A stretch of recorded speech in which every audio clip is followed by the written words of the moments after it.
matin. Oui, Seigneur, j'ai besoin de ta grâce. Fais-moi du bien, Seigneur, s'il te plaît. Parle-nous, parle-nous. Alléluia. Pour la seule gloire de ton nom, parle à nos cœurs, Seigneur. Que l'homme s'efface. Et que toi seul tu marches sur la terre. Au nom de Jésus. Amen. Que Dieu vous bénisse. Bonjour à tout le monde. Bonjour. Alléluia. Est-ce que la joie est là? Si vous êtes dans la joie, acclamez pour le Seigneur. Alléluia. Amen, amen, amen. Je vous sens tellement lourd. Je ne sais pas si vous n'avez pas bien passé votre sommeil. Alléluia. Amen. La Bible nous dit qu'il y a de l'abondante joie dans la présence du Seigneur. Amen. La joie, c'est ici. Pas ailleurs. Même si tu étais abattu, dès que tu rentres ici, tu deviens regardé. Alléluia. Amen. Les pensées négatives disparaissent. Alléluia. Et on devient joyeux. J'aimerais nous inviter à l'écoute de la parole du Seigneur. Seigneur, parle à ton peuple, s'il te plaît. Nous nous sentons tellement faibles, incapables. Si toi tu ne parles, nous sommes dans les chaos. Nous sommes dans la confusion. Aide-nous, Seigneur. Et glorifie ton nom dans les noms puissants de Jésus-Christ. Amen. Amen. Sans plus tarder, j'aimerais nous inviter avec moi d'ouvrir nos Bibles. Nous sommes dans Actes des Apôtres. Actes des Apôtres. Et le chapitre 16. Chapitre 16 d'Actes des Apôtres. Et nous allons commencer notre lecture à partir du verset 16. Et nous irons jusqu'au verset 18. Actes des Apôtres. Aujourd'hui, la Bible, même si vous n'avez pas une grosse Bible comme moi en papier, vous pouvez vous procurer la Bible. Moi, je ne suis pas contre pour ceux qui ont des Bibles et comment on appelle l'application, pourvu que ce soit la parole de Dieu. Alléluia. Je ne sais pas si dans vos téléphones là, on nous donne d'autres versets qui sont différents d'ici. Alléluia. Ce qui est important, c'est que ce soit la parole de Dieu. Alléluia. Parce qu'autrefois, ce n'était pas des Bibles de papier comme ça. C'était des rouleaux. Oui ou non? Et avant les rouleaux, c'était comme des tablettes. Oui ou non? Et aujourd'hui, nous sommes dans les tablettes. On peut les utiliser. On peut utiliser notre portable. Télécharger vos Bibles. Alléluia. Donc, vous n'avez pas de raison de ne pas lire la parole du Seigneur. Nous commençons notre lecture. À partir du verset 16, la Bible dit ceci. Quand nous allions au lieu de prière, une servante qui avait un esprit de python et qui, en devinant, procurait un grand profit à ses maîtres, vint au-devant de nous et s'est mis à nous suivre. Paul et nous. Il commence à nous suivre, Paul et nous. Et je peux continuer ma lecture. Elle cria. Ces hommes sont les serviteurs du Dieu très haut. Et ils vous annoncent la voie du salut. Elle fit cela pendant plusieurs jours. Paul, fatigué, se retourna et dit à l'esprit, je t'ordonne au nom de Jésus-Christ, sauve-les. Et il sortit à la même heure. Alléluia. Amen. J'aimerais nous entretenir sur l'esprit de discernement. L'esprit de discernement, bien aimé, n'est pas seulement un don spirituel, mais c'était un atout. C'est vraiment un atout. C'est quelque chose de très important pour un enfant de Dieu. C'est quelque chose de très important pour l'église du Seigneur. L'église du Seigneur aujourd'hui vit dans la confusion. On est en train de patauger dans la confusion. Des fausses doctrines se sont érigées dans les églises. Parce qu'il n'y a pas d'esprit de discernement. On est en train de nous faire gober tout. Même ce qui vient de la chair, on gobe. Même ce qui vient des esprits impies, on gobe. Pourquoi? Par manque d'esprit de discernement. Alléluia. Est-ce que quelqu'un peut répéter après moi l'esprit de discernement? J'ai dit cela parce que ça doit entrer vraiment dans ton subconscience. L'esprit de discernement, c'est quelque chose de très important pour un enfant de Dieu. C'est aussi important même pour l'église du Seigneur. J'étais en train de dire ici, beaucoup de gens sont maintenant dans la confusion. Les temps que nous sommes en train de courir ces derniers temps sont des temps plus pires encore. Mauvais. Le diable a pris la place même dans nos églises. Alléluia. Vous allez voir un serviteur de Dieu lui-même. Il ne prêche plus avec l'Esprit de Dieu. Il commence à prêcher avec un autre esprit. Mais on est toujours là. Amen. Alléluia. Amen. Il est en train de vous amener dans l'enfer. Alléluia. Amen. Alléluia. Amen. Aucun esprit de discernement. Ici, si nous devons faire une petite analyse par rapport à cette partie des Écritures, on voit une servante de Dieu. Ce n'est pas une païenne. La Bible nous dit ici que ce n'est pas une païenne. Ce n'est pas une... Non, elle était connue comme servante du Seigneur. Servante de Dieu. Mais elle était en train de faire des déclarations dont l'esprit n'était pas l'esprit de Dieu. Le problème, c'est d'aller jusqu'à la source. Ça vient d'où ça? Et un moyen pour discerner si cela vient de Dieu ou pas, c'est avoir l'esprit de discernement. Alléluia. Ce n'est pas par ta sagesse. Tu ne vas pas discerner par ton intelligence.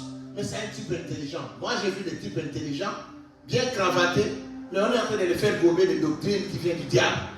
Et ils disent Amen. Mais ils sont intelligents. Oui ou non? Sans esprit de discernement, l'église du Seigneur est même exposée. Nous-mêmes, en tant qu'enfants de Dieu, nous sommes exposés. Ces jours-là, la servante, soi-disant la servante du Seigneur, était en train de parler avec quel esprit? Un esprit impur. Et la Bible dit ici, à plusieurs reprises, donc plusieurs jours, elle le faisait toujours, mais ils étaient là tous. Je ne sais pas s'ils prophétisaient, mais avec quel esprit? Alléluia. Amen. Mais un jour, l'homme de Dieu s'est dit non, ça n'est pas assez. Il s'est levé.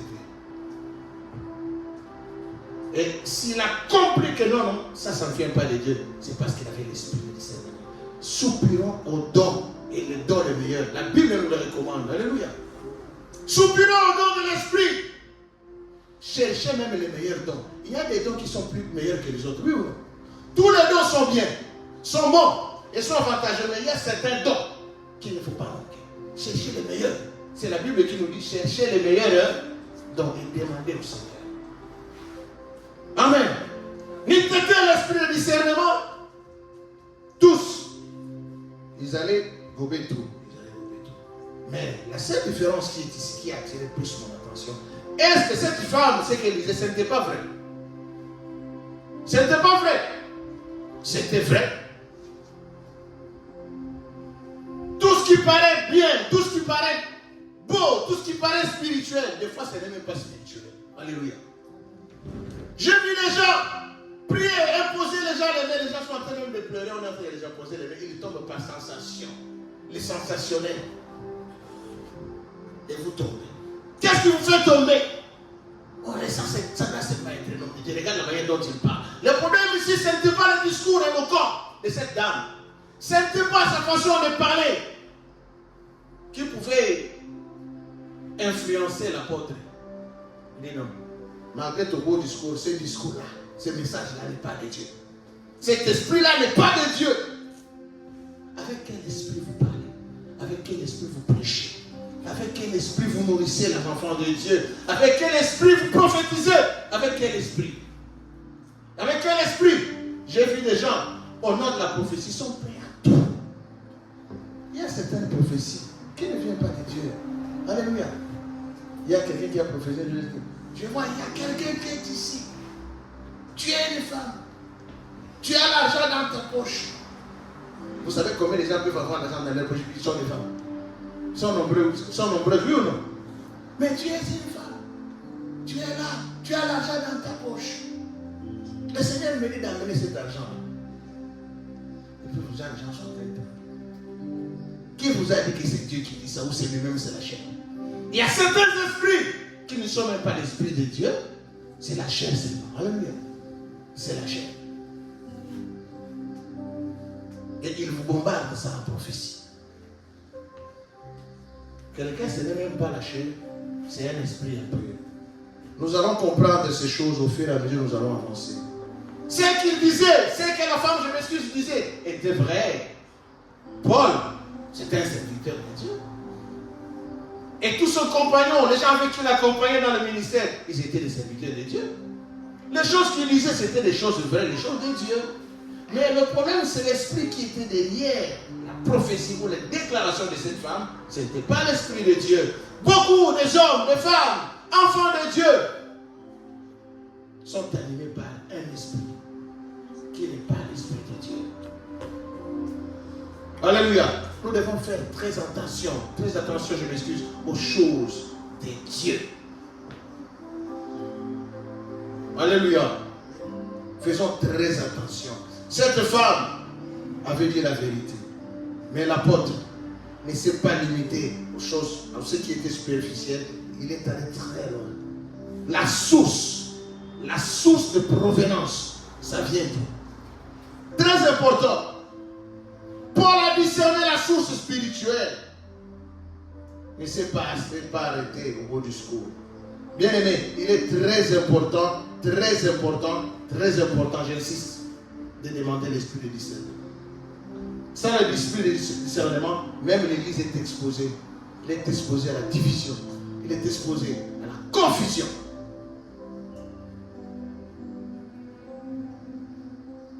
Même les fausses doctrines peuvent faire ravage dans l'église. Chacun vient, il passe devant la chaise ici, il bombarde autre chose. C'est pour cela que je suis en train de parler même aux serviteurs de Dieu qui vont m'écouter. Même quand vous invitez quelqu'un à venir prêcher, il faut prier le Seigneur. Alléluia. Priez le Seigneur avant de donner le micro à quelqu'un qui va prêcher. Aujourd'hui, beaucoup de gens, beaucoup de serviteurs, ils ne viennent plus pour parler de la part du Seigneur. Ils veulent plus sauver les apparences. On voit comment ils parlent avec beaucoup de prophéties. C'est quel genre de prophétie? Alléluia. Le problème, c'est d'analyser la source. Je ne suis pas contre la prophétie. D'ailleurs, la prophétie, elle rend l'église encore viable. C'est très important ça, la prophétie. La prophétie, c'est quelque chose de très capital dans l'église. Mais prophétiser avec l'esprit de Dieu. Prêcher avec l'esprit de Dieu. Des fois, je parlais avec des amis. Je dis, moi, si je n'ai pas encore l'esprit, c'est que le Seigneur m'inspire pour parler. Je suis mal à l'aise. Je peux commencer toute la semaine. Des fois, je commence à voir, les jours sont en train de s'évanouir devant moi. Il me reste seulement qu'un seul jour. Des fois, quelques heures. Mais à la dernière minute, le Seigneur veut me donner une pensée. Si réellement la pensée vient de Dieu, je ne veux pas t'attendre pour les choses que je ne veux pas. Ça va venir de moi. Moi-même, rempli du Saint-Esprit, le Seigneur va commencer à me donner des choses. Je passe ici devant vous, je parle. J'ouvre la bouche, je dis, ouvre ta bouche et je la remplirai. Pourquoi? Parce que la source du message est venue du ciel. Il faut prier.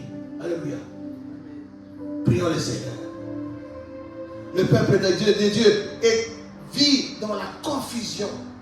On est en train de nous enfoncer dans des choses. Pas seulement dans l'église, même dans notre vie de tous les jours. Alléluia. Combien de fois on se retrouve devant 2, 3 propositions et puis on devient embrouillé, on ne sait pas quel choix on va faire. Mais si on a l'esprit de discernement, on saura si c'est ça ou c'est pas ça ou c'est pas ça ou c'est ça. Alléluia. Amen. Très important. J'aimerais nous inviter à lire encore notre partie dans Matthieu. Nous sommes dans Matthieu, chapitre 16. Nous pouvons commencer notre lecture à partir du verset 13. Matthieu 16, à partir du verset 13, la Bible dit ceci. Jésus arriva dans le territoire de Césarée de Philippe. Il demanda à ses disciples, qui suis-je d'après les hommes, moi, le Fils de l'homme? Ils répondirent, les uns disent que tu es Jean-Baptiste, les autres disent Élie, et les autres Jérémie, ou l'un des prophètes. Je m'excuse. Maintenant, écoutez ceci, le verset 15, ça devient très important. Et d'après vous, qui suis-je? le Seigneur a remarqué s'il y a une confusion sur ma personne. Confusion sur ma personne. Voilà pourquoi c'est là que s'intervient l'esprit de discernement. Et par l'esprit de discernement, le Seigneur peut te révéler. Alléluia. Est-ce que quelqu'un peut me dire amen? Ils étaient dans la confusion. Il y a même de ceux-là qui ont régné carrément le maître. Ce n'est pas un fils de Dieu. Lui, il est en train de se dire fils de Dieu. Quel fils de Dieu? Fils de Dieu qui est né dans le quartier, si on connaît ses parents. C'est ce homme qu'on voyait ici jouer au billes avec tout le monde ici. Aujourd'hui, il débarque et dit qu'il est fils de Dieu. Quel fils de Dieu? Les gens disent non, non, avec les miracles qu'il fait, il doit être l'un des prophètes. Oh non, non, avec ça, confusion. Alors, il voulait maintenant ôter cette confusion. Il leur a posé la question. Les autres disent que je suis ça, je suis l'autre. Mais vous, que dites-vous que je suis? Alléluia. On doit ôter la confusion. Maintenant, écoutez. Simon-Pierre, verset 16. Simon-Pierre répondit, tu es le Messie, le Fils du Dieu vivant. Jésus lui répondit, Jésus reprit la parole et lui dit, tu es heureux, Simon, fils de Jonas, car ce n'est pas une pensée humaine qui t'a révélé cela, mais c'est mon Père céleste. La source, la révélation que toi tu viens d'avoir, Simon, ce n'est pas ta chair. Ce n'est pas ton intelligence, je sais que tu es intelligent. Mais ce que tu viens d'avoir là, ça vient du ciel. Alléluia. Il est allé très loin pour comprendre. Ça là, ça vient de Dieu. Pierre, ce que tu dis là, ce n'est pas la chair ni le sang qui te l'a révélé. C'est mon Père céleste qui te l'a révélé. Alléluia. Il est allé très loin pour chercher à comprendre la source de révélation de Pierre. Ça vient d'où? Homme, femme de Dieu, enfant de Dieu, cherchons et recherchons, je dis bien, l'esprit de discernement. Nous continuons notre lecture. Nous allons verset 21, toujours le même chapitre. De ce moment, Jésus commença à montrer à ses disciples qu'il devait aller à Jérusalem, beaucoup souffrir de la part des anciens, des chefs, des prêtres et des spécialistes de la loi, être mis à mort et ressusciter le 3e jour. Au moment où il commençait seulement à parler de ça, à expliquer comment est-ce qu'il sera maltraité, il sera mis à mort. Verset 21, l'apôtre Pierre dit, encore Pierre toujours. Alors Pierre le prit à part et il est mis à le reprendre en lui disant, que Dieu te garde, Seigneur, cela ne t'arrivera pas. Mais Jésus se retournant et dit à Pierre, arrière Satan, tu es un piège pour moi, car tes pensées ne sont pas les pensées de Dieu. Alléluia. Encore une fois de plus ici, le Seigneur s'est attaqué à la source. Ce n'était pas la personne de Pierre que le Seigneur était en train d'attaquer ici. Il n'était pas en train de s'acharner contre Pierre en tant que son disciple. Non. Il s'acharnait à l'esprit qui était derrière cette déclaration. Il savait que ça ne vient pas de Dieu. Ça, ce que tu dis là, ça vient du diable. C'est le diable qui t'inspire et la chair cède. Tu libères le message. Ça ne vient pas de Dieu. Et il a chassé cet esprit. Alléluia. Voilà pourquoi je suis en train d'insister. L'esprit de discernement, ça nous permet d'ôter toute confusion. Un enfant de Dieu, c'est vrai, il doit marcher dans la pureté. Et pour connaître les choses qui sont pires, il faut avoir l'esprit de discernement. Un enfant de Dieu doit marcher dans une vie de consécration, connecté au réseau du ciel. Et pour être bien connecté au réseau du ciel, quand tu marches sur la terre, il faut avoir aussi l'esprit de discernement. Tu peux te retrouver n'importe où. Ce n'est pas là où on chante Alléluia, Alléluia que le Seigneur est là. Non. Ce n'est pas partout. On a la Bible. Alléluia. Et puis c'est tous les gens qui parlent. Vous savez, des fois en anglais, des fois une certaine option. Oui ou non? Même seulement la façon de parler. The power of God. Vous savez comment ça vibre là? La puissance de Dieu. Mais ça peut attirer certaines personnes sensationnelles. Et ici, vraiment, le Seigneur est ici. Qui t'a dit que non, le Seigneur est là, là où on parle bien, on parle fort, où on fait des déclarations en état d'activité sur la chaîne? Pas forcément. Alléluia. Et ce qui va nous conduire à comprendre, à discerner, c'est l'esprit de discernement. Je n'ai pas dit ici discerner par notre sagesse. Non. Avec la sagesse, on peut se tromper. Oui ou non? On a taxé des gens. Lui, ce type-là, je vois que ce n'est pas un type bien. C'était toi. Approche le monsieur, fréquente-lui, et tu finiras par comprendre que c'est un monsieur bien. Alléluia. Mais si tu avais l'esprit de discernement, tu allais l'approcher, même si tu vois comme ci, comme ça. Tu allais l'approcher d'abord et finir par comprendre que non, le Seigneur t'a bien indiqué. Alléluia. Amen, amen. L'esprit de discernement ne fait pas appel à l'intelligence. L'esprit de discernement ne fait pas appel aux apparences. Surtout les apparences sont trompeuses. Si tu as l'esprit de discernement, ne te fie pas aux apparences. Avec l'esprit de discernement, ne te fie pas à l'intelligence. Ton intelligence à toi peut te tromper aussi. Mais avec l'esprit de discernement, tu sauras ce qui est la volonté de Dieu. Alléluia. Amen. Avec l'esprit de discernement, ta voie sera bien tracée. Pour vous qui voulez vous lancer dans certaines affaires, priez et cherchez l'esprit de discernement. Il y a tant d'affaires à faire, oui ou non? On peut aller en Turquie, on peut aller en Chine, on peut faire ceci. Alléluia. Mais quand tu regardes comme ça le Seigneur, comment est-ce que tu peux me mettre avec toi en même temps? Alléluia. Je dois choisir ce qui vient de toi. Il faut discerner, comprendre c'est quoi la volonté de Dieu dans ta vie. Tu as besoin de l'esprit de discernement. Pour comprendre la voie de Dieu, la voie que tu dois suivre, tu as besoin de l'esprit de discernement. Pour aider l'Église à vivre une vie de communion, une vie de sanctification, en attendant le Seigneur dans la vérité, nous devons avoir l'esprit de discernement au milieu de nous. Alléluia. Chaque fois quand il n'y a pas l'esprit de discernement, il y a la confusion. Amen. Il y a la confusion. Les exemples sont légion dans la Bible. Peut-être que nous n'aurons pas le temps de citer tous les exemples. Mais il y a quelques 2-3 points essentiels à comprendre ici. Et que l'esprit de discernement, sans l'esprit de discernement, nous ouvrons la porte aux fausses doctrines. Nous ouvrons la porte aux esprits de démons. Nous ouvrons la porte à la chair. Vous voyez bien aimé, des fois la chair peut te remplir et ça va te pousser à poser des actes que tu vas même regretter plus tard toi-même.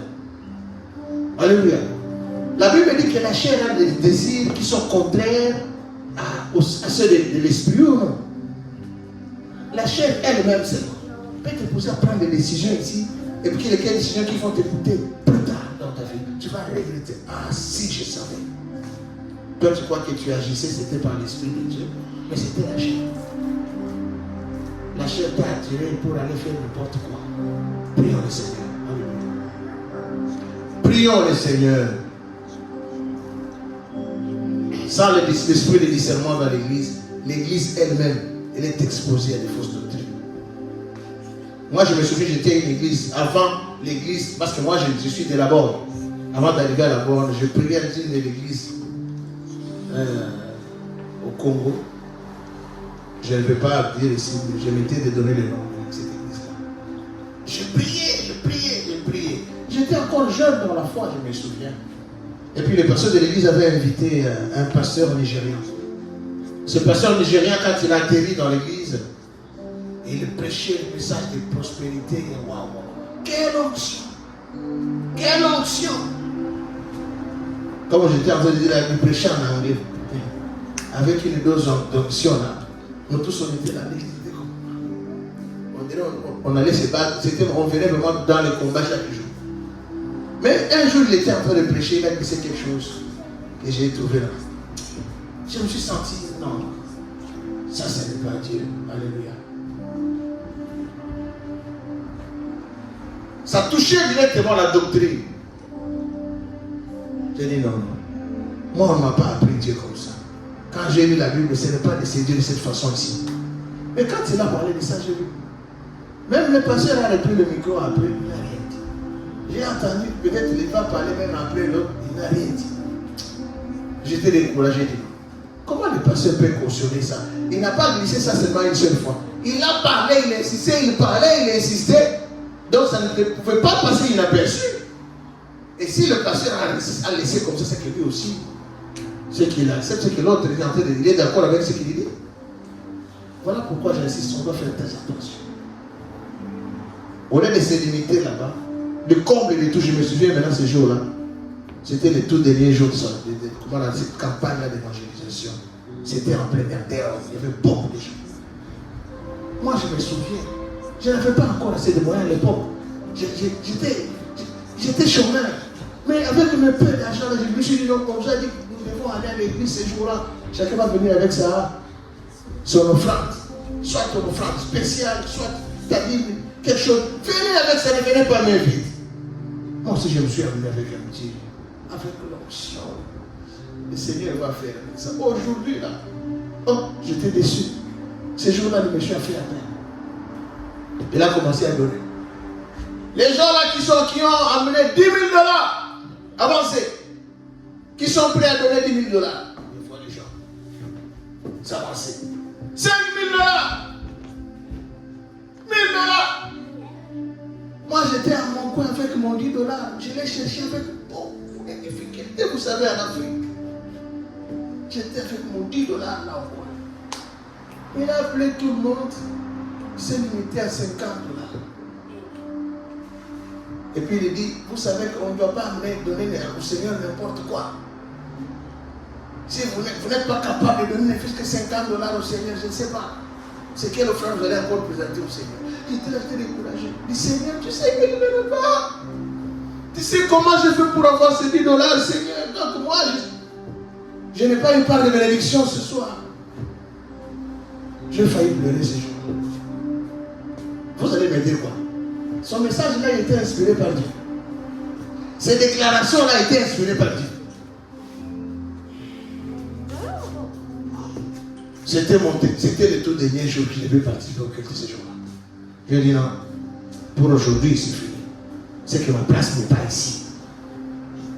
Et plus tard que ça, j'apprendrai que même les pasteurs lui-même étaient déjà entrés dans des choses. Dans des choses. Alléluia. S'il y a certaines choses, il y a certains qui commencent à tourner dans tes yeux, tu restes là.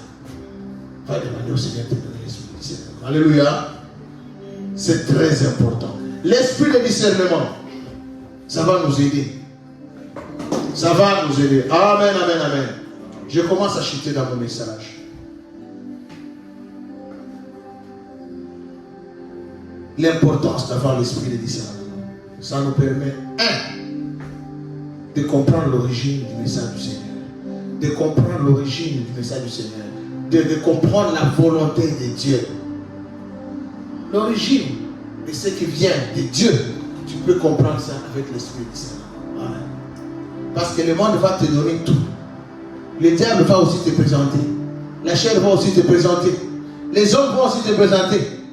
Mais parmi tous ces choix-là, Dieu aussi te présente. Alléluia. Maintenant, comment comprendre le choix de Dieu? Comment comprendre la volonté de Dieu? Comment discerner la voix de Dieu? Sans esprit de discernement, c'est le tâtonnement. C'est la confusion. Tu vas aller d'erreur en erreur, erreur en erreur. Pourquoi? Parce que tu avances sans comprendre c'est quoi le Seigneur veut pour toi. Et pour y arriver, prie que le Seigneur te donne l'esprit de discernement. Parce qu'avec l'esprit de discernement, ça touche, ça tombe vraiment sur ce qu'il faut. Ça ne rate pas. Ça n'échoue jamais. Amen. Ouais. Ça nous épargne de la chair. L'esprit de discernement. Ça va t'épargner de la chair. Plusieurs fois, on agit seulement charnellement. Moi, j'ai vu des pasteurs prendre une décision charnelle. Là où je suis chez les je dis, ah Seigneur, épargne-moi, épargne-moi de tes serviteurs. Mais ce qu'il fait là, en tout cas, je me demande vraiment si Dieu est là. Et quelques temps après, parce que le temps c'est toujours la vie. Pour la vérité, quelques temps après, avec les reculs, je finis par comprendre. Ah, tu vois, j'avais raison. J'avais raison. Ce qu'il avait posé comme acte là, ce n'était pas l'acte, en tout cas, ce n'était pas Dieu, c'était lui. Avec ses émotions, avec ses sentiments, avec l'esprit de discernement, ça va nous épargner à aller comme ça. Amen. Amen. Ça va nous épargner de dénicher l'esprit impur, les esprits impurs, les esprits qui ne viennent pas de Dieu. Cette dame-là parlait bien. Cette dame-là avait dit vrai.